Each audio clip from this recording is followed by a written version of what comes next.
정부의 칼 858기 수색 조사 결정에 유족들은 환영하면서도 진행 속도가 너무 늦다며 불만을 터뜨리고 있습니다. 더구나 정부가 수색 조사 계획을 세우면서 예산을 확보하지 않아 조사가 내년으로 미뤄지자 애를 태우고 있습니다. 계속해서 한태현 기자의 보도입니다.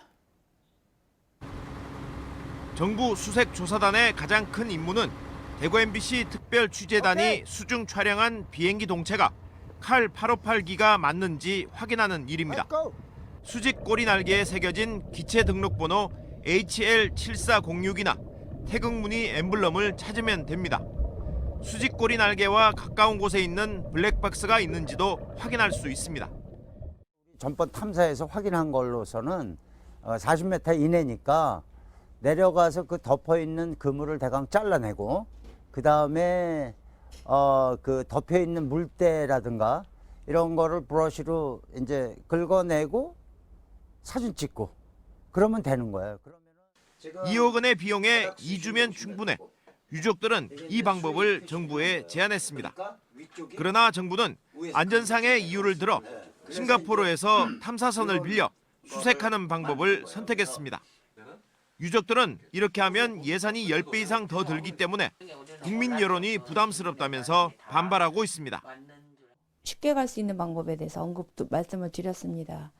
먼저 4차례나 다녀오신 MBC 조사단과 이정인 대표가 적은 비용으로도 로고, 엠블렘을 확인할 수 있다고 했는데 정부는 커다란 돈의 예산을 받는 더욱이 정부는 이런 계획을 세우면서도 예산도 확보하지 않아 수색조사는 해를 넘겨 내년 2월이나 돼야 가능합니다. 정부의 이런 늑장 대응에 유족들은 분통을 터뜨립니다. 우리는 유해도 찾아와야 되고 인양도 해야 되고 진상규명도 해야 되고 앞으로 할 일이 너무너무 많은데 우리 정부에서는 무엇을 어떻게 이 유가족의 눈물을 씻어줄 것인지 그게 너무너무 답답한 거예요. 외교부 차관은 지난 23일 예산을 마련하지 못해 수색조사가 늦어진 데 대해 유족들을 만나 사과하고 정부를 믿어달라고 말했습니다.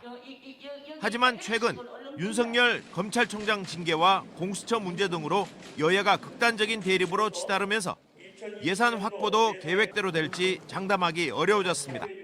탐사선을 확보하는 그 문제는 예산의 문제와 이게 연동이 돼 있지 않습니까? 그러면은 미리미리 예산을 확보를 해놓고 배를 스탠바이 시켜놔야 되는 것이죠.